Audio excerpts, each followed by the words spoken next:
Bura ən müqəddəs ziyarətgahdır və hər bir müsəlmanın ömür vaxtı arzusu, niyyəti olur ki, buranı ziyarət etsin. Şübhəsiz ki, hamıya bu nəsib olmur, qismət olmur.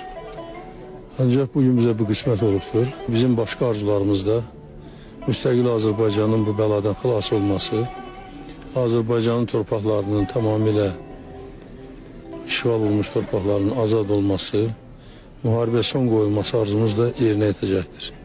Əgər Allah bu arzunun, bizim bu arzumuzu yerinə yetirməyə imkan veribsə, demək o arzularımızın da yerinə yetirməsinə kömək edəcəkdir.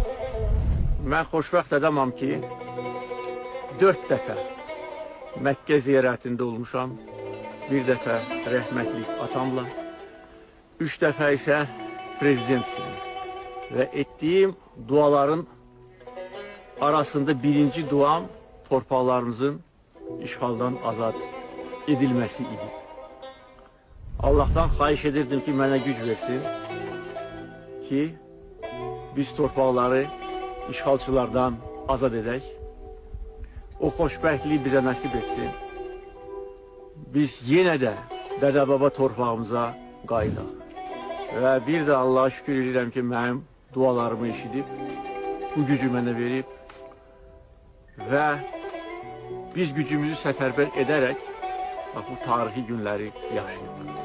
Bu həqiqətən də tarixi günlərdir. Bəlkə də çox əsirlik Azərbaycan tarixində buna bənzər şərəfli və qürurlu günlər olmuş.